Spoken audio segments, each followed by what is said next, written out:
هەموو شوێنێکی ئێران هاواری خەبات دادخوازی و ناڕەزایەتیە. چاو لە هەر گۆشەیەکی ئێران دەکەین خەبات لە پێناو دەستەبەربوونی ماف، دادخوازی و ناڕەزایەتی دژ بە ستەم و چەوسانەوە و نابەسامانی دەبیندرێت. حیجابی ئیجباری تووردراوە. خەبات بۆ زیادکرانی حەقدەست و باشتربوونی بارودۆخی کار لە بوارە جۆرا و جۆرە کرێکاریەکاندا با خانەنشینانیشەوە لە ئارادایە. ڕیزی دادخوازان ڕێکخراوتر بووە. ناڕەزایەتی دژ بە بێمەسکەنی، بێئاوی، گەندەڵی و سەروەتی لە دەستچوون بەرینتر بووەتەوە.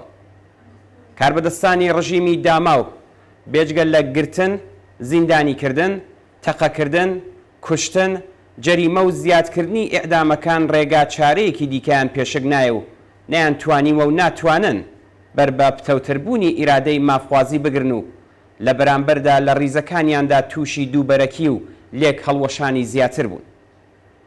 ڕۆژی شەممە 20 مانگی جۆزەردان ژمارەیەکی زۆر لە شارۆمەندانی ئێرانی لە نێوخۆ و دەرەوە بە شێوەی جۆرا و جۆر لە دایکبوونی کیان پیرفەلەک، ئەو منداڵە 9 ساڵانەی کە ڕۆژی 25 مانگی خەزەڵوەری 1401 بە تەقەی ڕاستەوخۆی هێزەکانی ڕژیم گیانی بەخت کرد، ڕێز لێگرت و نەفرەت و بێزاری خۆیان دژ بە ڕژیم نیشاندا. لەم ڕۆژەدا دوالەرزەکانی شکستی حاکمیەت لە داسەپاندنی حجابی زۆرم لێ بە شێوەی نەبەردی ڕەسانەیی نێوان خاتەمی و ژمارەیەک لە بەناو ڕیفۆرمخوازانی وەک نایاری حجابی ئیجباری و کاربەدەستانی کەیهانی خامنەیی وەک لایەنگرانی حیجاب سەری هەڵدا. شکستی قورس لە بەرامبەر سەرپێچی و نافەرمانی بە ملیۆن ژنی تێکۆشەر کەلێنی نێوان باڵەکانی ڕژیمی گەورەتر کردووە. شۆڕای سازماندەهی ناڕەزایەتی کرێکارانی نەوت لە ڕۆژی 20 مانگی جۆزەرداندا راپۆرتێکی بڵاو کردەوە و نووسی کە مانگرتنی هەزاران کەسی نەفگەران لە مانگی گوڵانەوە تا ئێستا گەلێک دەستکەوتی باشی هەبووە. لە راپۆرتەکەدا هاتووە کە هەم پەیمانکاران و خاوەنکارانی هێزی کرێکاران دەناسن و هەم کرێکاران ئاگاداری کێشەکانی نێوان هەردوو باندی مافیایی قەرارگای خاتمەل ئەنبیا و پەیمانکارانی بێزرا و هەروەها هێزە نفوزیەکانیان لە ڕیزی خۆیاندان. لەم ماوەیەدا بەشێک لە مانگرتووان بە وەرگرتنی ئەو بڕەپارەی بە حەقدەستیانەوە زیاد بووە و وەرگرتنی بەڵێنی کەمبوونەوەی سەعاتی کار گەڕاونەتەوە بۆ سەرکار. بەشێک لەو کرێکارانی گەڕاونەتەوە بۆ سەرکار ئاگاداری بەڵێنشکێنی خاوەنکاران بوون و سەر لە نوێ بە مانگرتنەکەەوە پەیوەست بوون. لە درێژەی راپۆرتەکەدا هاتووە کە هەموو دەستکەوتێک دەبێت یەکگرتوانە لە ڕاستای گەیشتن بە هەموو داخوازیەکان و لەوانە زیادبوونی 79% حەقدەستەکان و 20 ڕۆژکار و 10 ڕۆژ پشوودا بەکار بێت. ڕۆژی 19 مانگی جۆزەردان کۆمەلگا شاهدی درێژەی هەینەکانی تووڕەیی و ناڕەزایەتی لە زاهیدان بوو.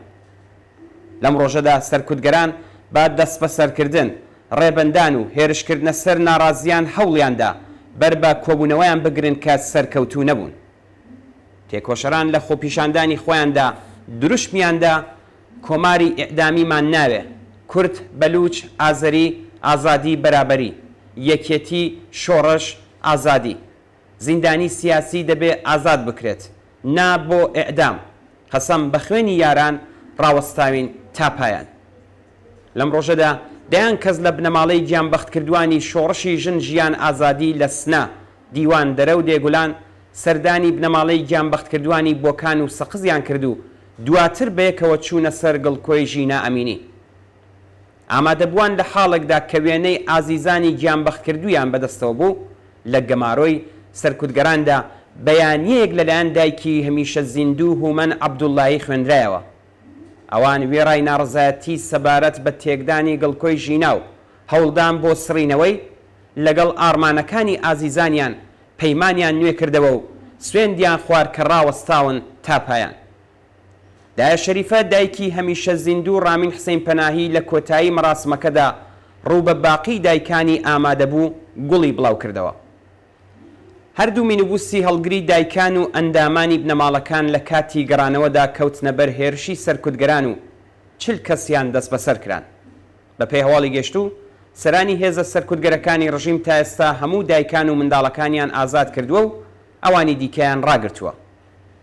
بێجگە لەو راپۆرتانە هەواڵەکان لە 3 ڕۆژی پێنجشەممە، هەینی و شەممە 18 و 19 مانگی جۆزەردان دیسانیش باس لە کۆمەڵگایەکی مافخواز زیندوو ئامادەی درێژەدان بە خەبات دەکەن.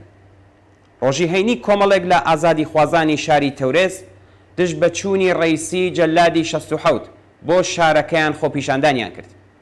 لەم ڕۆژەدا خەڵکی ئابدانان لە چەندین ناوچە سەبارەت بە مردنی بامشاد سلەیمانخانی خوێندکاری ژاراوی کراو لەلایەن مەئمورانەوە دەستیاندایە خۆپیشاندان.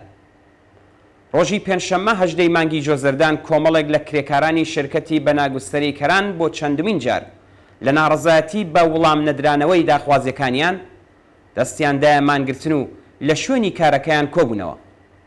ئەم کرێکارە ناڕازیانە خوازیاری زیادبوونی هەقدەست و باشتربوونی بارودۆخی کاری بوون. چاوگێڕانێک بە گرنگترین هەواڵەکاندا تەنیا لەم سێ ڕۆژەدا دەری دەخات کە شۆڕشی ژن ژیان ئازادی لە ڕاستای گەیشتن بە یەکێک لە ئامانجە سەرەکیەکانی واتە ڕووخاندنی کۆماری ئیسلامیدا ڕۆژ لەگەڵ ڕۆژ زیاتر ڕەگ و ڕیشەی بە قوڵایی کۆمەڵدا ڕۆ دەچێت و پتەوتر دەبێت.